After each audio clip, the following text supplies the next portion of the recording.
Hello my loves, Ruby here. Welcome back to my channel. Today I'm going to be sharing my most used tarot and oracle decks for the month of March. I have some new decks on this list that I've been getting a lot of enjoyment from kind of playing around with and getting to know.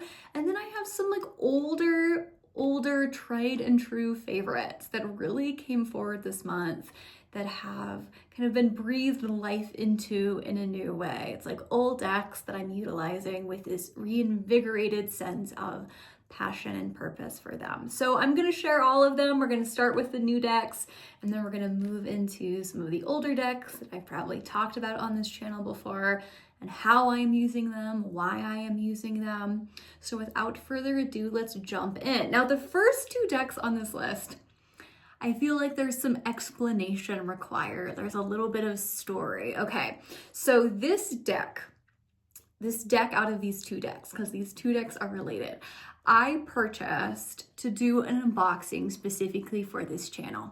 Okay, and the day that I went to film the unboxing, another tarot creator uploaded and posted an unboxing for this deck. And this deck wasn't a new deck, and I felt really awkward basically posting the same video. I'm very considerate around like not infringing or even just accidentally like copying somebody, because that's been such a annoyance of mine throughout my entire life, is kind of being mimicked or, you know, having original ideas and content stolen from me. So even if I'm not doing that on purpose, if it feels like I'm going to do that, I try not to, okay?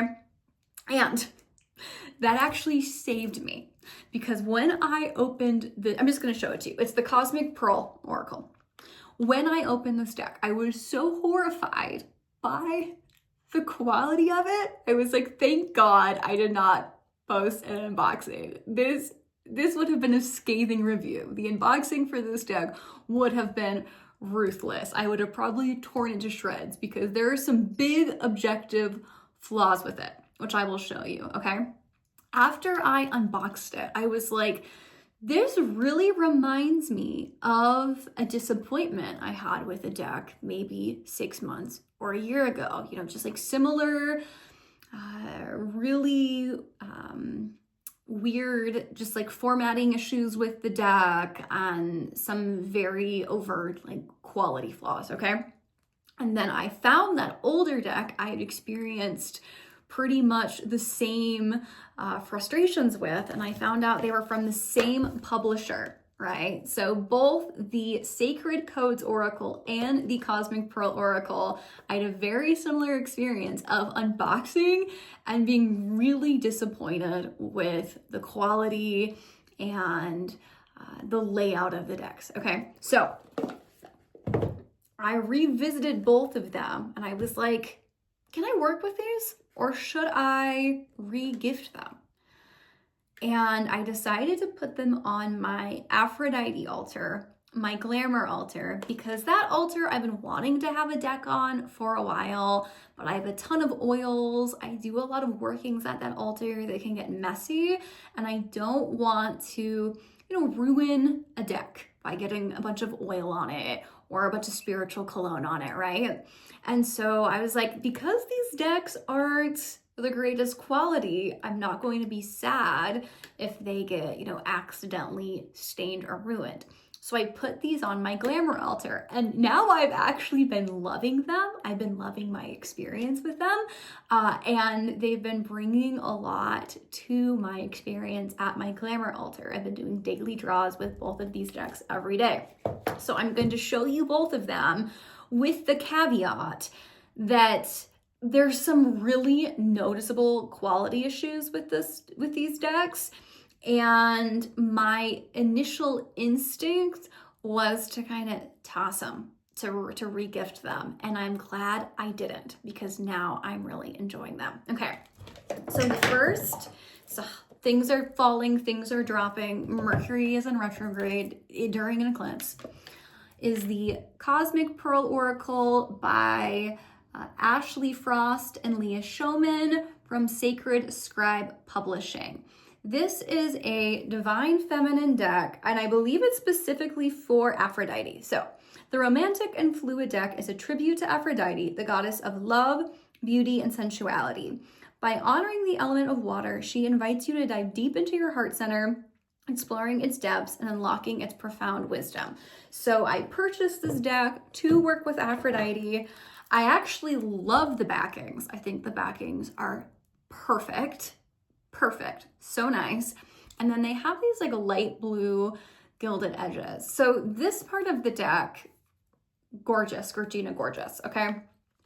The issue I have with this deck is the font.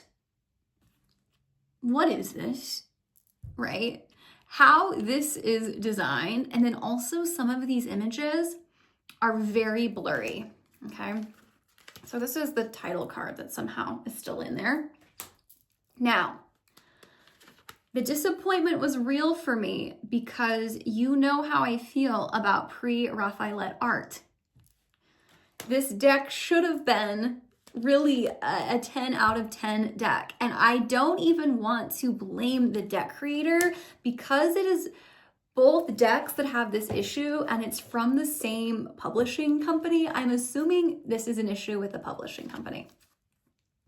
But a lot of these images just don't have consistent quality, and the cardstock doesn't feel that great, if I'm being honest with you.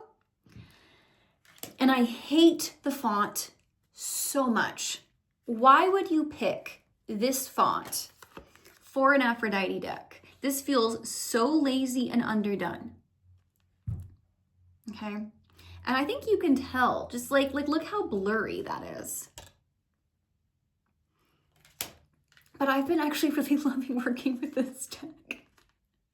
Like once I kind of got over that, and I was willing to kind of accept the deck as is, I've been really loving working with this deck. Now, Aphrodite is the deity that is, consecrated at my glamour altar, which is one of my favorite places in the world.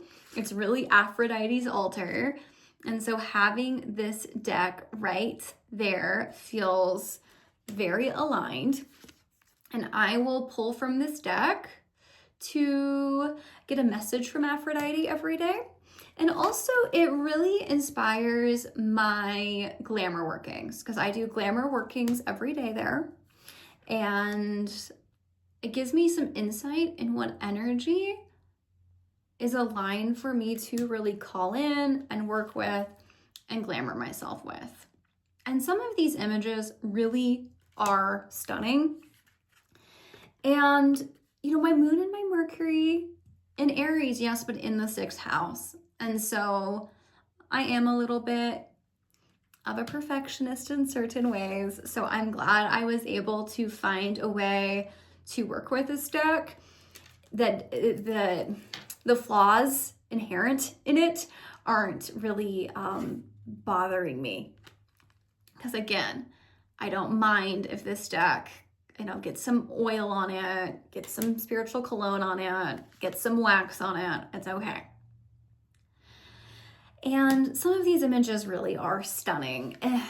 It really could be at the level of like the Lacrimosa tarot or the tarot of Persephone's garden if there had just been more consideration to the actual production, right? If some of these images were cleaned up, if the formatting had been different, this deck could have been, a favorite of all time. But for how I'm using it, I'm really actually enjoying it. So this is the Cosmic Pearl Oracle. The next oracle is the Divine Codes Oracle. So there's two kind of main energies that I work with at my glamour altar. Aphrodite, of course, that's who the glamour altar is dedicated and consecrated to. And then also an energy of the Magdalene that I have called the Pink Magdalene. And I actually have a statue of the Magdalene from Mary Henlin. Portland Mary is her Etsy on that glamour altar as well. And she's pink. So the Sacred Codes Oracle by Leah Showman, so one of the creators of the Cosmic Pearl Oracle, has been the deck that I've been using at my glamour altar to connect in with the Pink Magdalene. Now, I don't like these backings even half as much as I like the backings on the Cosmic Pearl. The kind of mauve gilded edges, beautiful, okay? Now, this is very much divine feminine energy. And I find that the divinatory messages that come through this particular deck are a little more, how do I say this? They're a little more on the nose, on point for me than the messages from the Cosmic Pearl, which feel more like just like an affirmation, like a hug, right? This feels more like it gives me like a dose of actual divinatory guidance that I need. And again, it lives at the altar. Some of these images I do not like. Some of these images I do like, but the quality is terrible. And some of these images I just like, period. So that Egyptian priestess energy, very much associated with the Magdalene. And as you can see, like I already have some kind of like oil and on it, and I don't care because I don't use this deck with clients. This is I love this one. This is for the glamour altar, so it can get a little messy. Now, this is one of those images where it just needed a cleanup. Like, these images are not the same like level of like clarity, right? Like, it feels like this Venus in the background is very like blown out.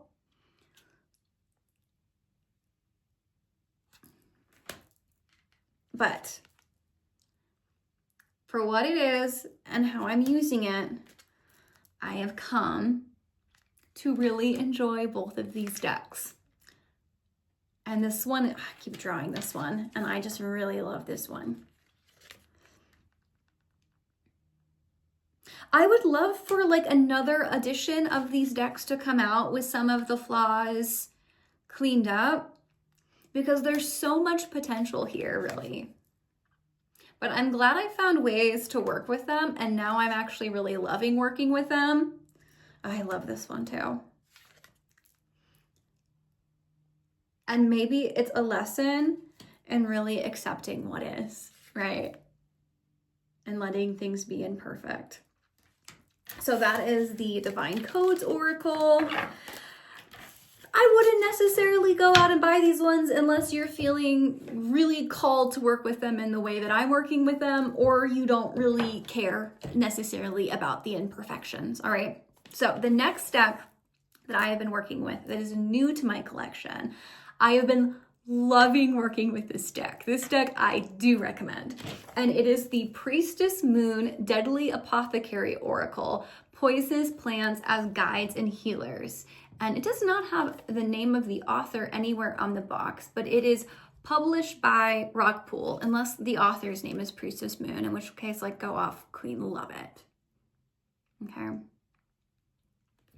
Now, I was in Magic Fairy Candles, which is the metaphysical store local to me. I used to read at full time before I moved my practice fully virtual. Still love it there, you know, still a close friend of the store. And this deck was there, and I had never seen it before. I had never heard of it, and I just felt so pulled to it. So I purchased it, and I dedicated it to doing shadow work with Hecate, because Hecate is an energy, a goddess that I do a lot of shadow work with, and also she rules over painful plants. Okay, now this deck is cute, right? So like, very cute, very well done. I tried to work with the guidebook and I wasn't really feeling it, but the guidebook is fine, just not how I want to work with it. So these are the backings. And then like these amazing gilded edges. I really like working with this in conjunction with the Oracle of the Wish, also published by Rockpool, because just, right? So good. Okay. This deck really surprised me. So each baneful plant is illustrated and depicted as this priestess type goddess energy. And, you know, it's a very simple divinatory reader. We have the name of the plant, and then we have the divinatory meaning or the message. So poison ivy, psychic vampire. And I've been really enjoying working with this deck for shadow work, for spiritual guidance from Hecate, for asking questions like, what is holding me back? And how can I walk away? And how can I empower myself? And what is the thing I'm not seeing? And what part of, you know, my own self am I skewing or not seeing clearly? Now, is this like a necessary need? Yeah, I probably don't need this one in my collection, right? But as a supplementary tool, I've really been enjoying it and connecting it with it. And I tried to use this deck for clients, and right now my guides are like, no, this one's for you. And so I've only been using this deck really in my personal practice. I think I used it for a client or two and just felt like that wasn't what this was meant for. Like I was supposed, you could use it for a client. It's not that it's not suited to that. It's just that for me, I felt like my guides really wanted me to kind of consecrate this to my own path. I think probably I'll only use it for maybe collective readings on the Patreon. I just used it for the eclipse reading that I posted there, and that's fine. Look at this one, it's so good. And then I love this one as well. So that is the Deadly Apothecary Oracle. And if you're looking for a new oracle deck, shadow work related, so cute. I've really been enjoying it. And for just kind of purchasing a deck sight unseen, I've been so impressed with how much I've been liking it. So next deck on the list is the Lakshmi Oracle. I also picked this up at Magic Fairy Candles when I picked up the Deadly Apothecary Oracle. I've been seeing this kind of in passing for years. I kind of got it thinking maybe I would put it on my Aphrodite altar. Lakshmi is, you know, very closely associated with me to the energy of Aphrodite. But of course, now I'm using the other two decks I showed you instead, and I think they're much more suited for that. Now, I don't think you need to work with this deck or purchase this deck unless you feel connected to the Hindu pantheon. I am very connected with the Hindu pantheon. That was the first pantheon that I worked with. I feel really closely connected with the teachings and practices of Tantra. And I've been feeling very pulled to kind of step back into my Tantric studies. I'm not in them all the time. I have a lot of different avenues of interest to spirituality, so I kind of have to pick and choose what I'm focusing on and what I'm studying.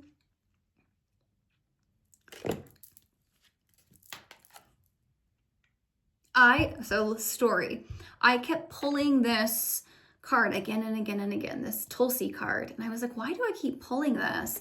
And then I got this Tulsi oil in the mail that I wasn't expecting. It was from this Patreon. I'm a part of Moonlight and Sage's Patreon, and so I get an oil in the mail. And my connection with that Tulsi oil, that holy basil oil, same plant, different name. It's interchangeably called holy basil and Tulsi. I was like, oh, I get it. And so I've been working with Tulsi as a plant ally, and that's been awesome. Tulsi and Dragon's Blood have really been the energies that I've been working with. I think I'm going to talk about that on the Patreon the next time I do I've been doing this series called Priestess Chronicles, where I just talk about my own spiritual path and what's been happening for me there, and like what I'm working with and who I'm working with and what's been showing up for me. And I'll probably talk about plant allies next time I film that, because working with Tulsi and Dragon's Blood has been so profound and opening for me. So, you know, pretty much just an oracle to use, you know, if you want to tap into the Hindu pantheon, that's what this feels like. And I don't really use the guidebook because I'm pretty familiar with these energies. But again, you know, not necessarily one that I would recommend as a divinatory reader. I haven't really used it with clients. So really only one if you are, I think, even just interested in connecting in with the Hindu pantheon or feel some pull there.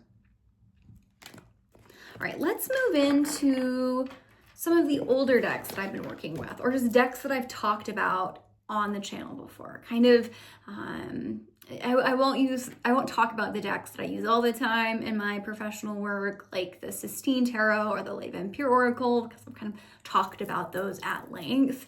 But kind of what has been most alive for me in my personal practice. That's like pretty much where we're going. Okay, so the first deck that's been very alive for me in my personal practice, we'll start with tarot and then we'll move to oracle, is a deck that I worked with so much, so many years ago. And it is the Tarot of the Spirit by Pamela Eakins. I pulled this deck out because it is my absolute favorite study deck. And I can talk about this deck. I've been kind of thinking about posting the best tarot decks for tarot books, like the best tarot guidebooks that are connected to a deck. But this particular deck actually has two guidebooks. It has the Tarot of the Spirit guidebook, and then it has the Kabbalah and the Tarot of the Spirit. And this is a Kabbalistic tarot deck. This is like the mystery card. And it is really focused in on how the journey of the tarot corresponds to the Kabbalistic tree of life. And so it's really taking tarot to kind of the most deepest esoteric place you can take it. And it's, you know, brilliantly done. If you like more the Thoth Crowley style, but you're looking for, a deck that is created by a woman and I feel like is even deeper and complex in its themes, this is a good one. And I only used this deck actually at the beginning of my reading career many moons ago. And then transitioned away from really working with it. And it's been years since I've really worked with this deck. And so revisiting it later, it's been so just, it's been so amazing in the sense that I'm returning to this material now with so much more wisdom and so much more insight and so much more in my own power, and I'm just kind of picking up on things in a new way. I'm like able to go deeper with this deck than I was ever able to go before because I have matured and I have shifted and I have changed. So it's been a really unique experience. And when I have been doing daily draws with tarot, because sometimes I've just been working with oracle in my daily morning practice, I am drawing with this deck for the most part. Now, this one's mostly been for a single pull, a daily draw, okay? The next deck, the only other tarot deck on this list that I've been working with is the Lacrimosa Tarot by Rose Bay Tarot. I can do a full review for this deck if you want. I did an unboxing and I, love it even more than I did at first sight. I am going to be shocked if this isn't my number one deck of the year. Like if another deck comes out this year that I like more than this deck, then I am going to be so lucky because I like this deck so much. Like I can't even imagine liking a deck more than I like this deck. But to me, this is just the perfect tarot deck. It's perfect. I'm so obsessed with it. I have it consecrated to Mary Magdalene, who is my patron deity. And so it is a very intimate deck for me. It is a very deep deck for me. I mostly use it for myself. If this showed up in a client reading for you, that was for a very special reason, or it was a very special reading. I love this Queen of Wands. The Queen of Wands is my significator. And I've been using this for bigger pulls, bigger spreads for myself, as opposed to like a daily draw, even though I will use it as a daily draw occasionally. This is my most drawn card. It is Mary Magdalene, the Nine of Coins. And the messages and the clarity that comes through with this deck are next level. I love her. I want to marry her. So that is the Lacrimosa Tarot. Like I said, I can do a full review, now that I've spent some more time with it. My, first initial impression of this deck was that I loved it, and that love has deepened like tenfold since I've worked with her. I'm honestly shocked how, and I have a type of dyslexia that's only numbers. And I was a little concerned by the number of the major arcana because I read very quickly. And for example, like sometimes I read 16 as 19. So I wouldn't want to like read the Tower as the Sun or whatever. Okay. But I have not had that problem with this deck at all. I think the images are so clear, and maybe I'm more capable than I realized, because I've not really had any issues. I don't read this as a hanged man. I read it as the world. So the only kind of fear I have with this deck, I don't even have to worry about. And I love this Sun.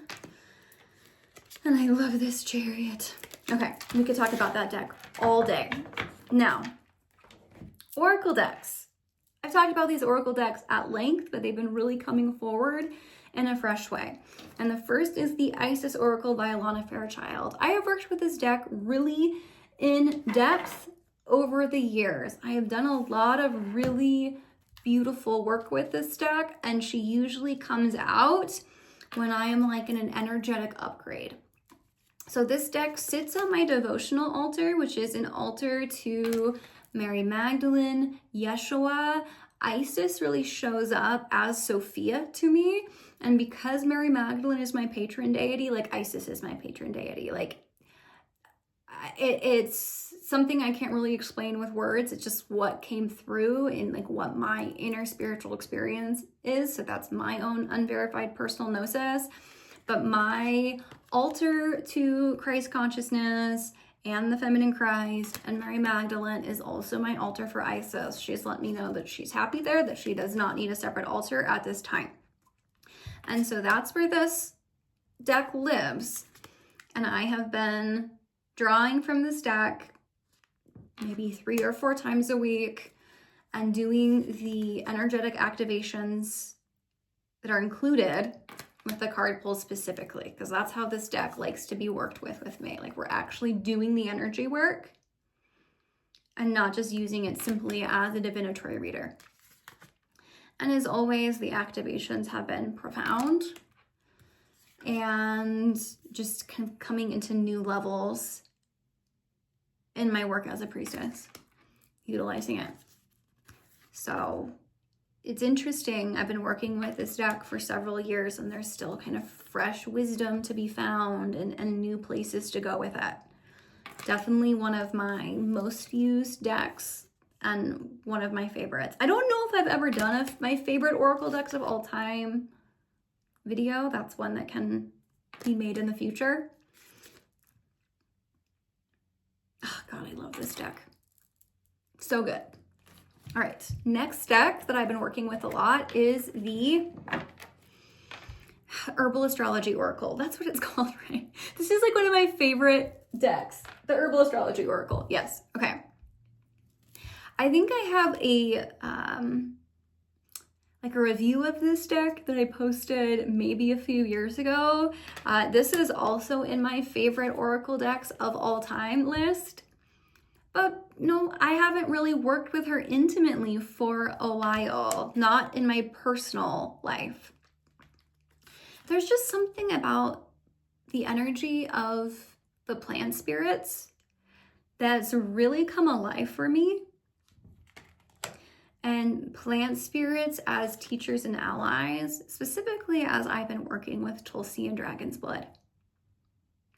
And I've been incorporating a lot more herbal magic and herbs into my work as a priestess and a witch. We're kind of returned to that, right? And so this deck just feels so alive to me recently. And I've been really enjoying the deck in conjunction with the planets. And I've been using this deck to really channel the planets and channel the current astrology and channel the evolution that is being unfolded in me through the invitation of the cosmos, and just feeling the blendedness of heaven and earth, and how the energy and the medicine of the planets is also alive in the frequency of these herbs and these plants and the sacred medicine. Okay. And then the final deck on this list is the Divine Feminine Oracle by Megan Watterson. This deck always sits on my reading desk, but it's just one that I have been pulled to as a source of comfort and as a source of guidance from the Divine Feminine and from my guides lately. And with this one, I tend to draw the same cards over and over and over again. It's like one of those decks, you know, it is pretty stubborn. It doesn't show me a new message until I've gotten the message that it's already given me.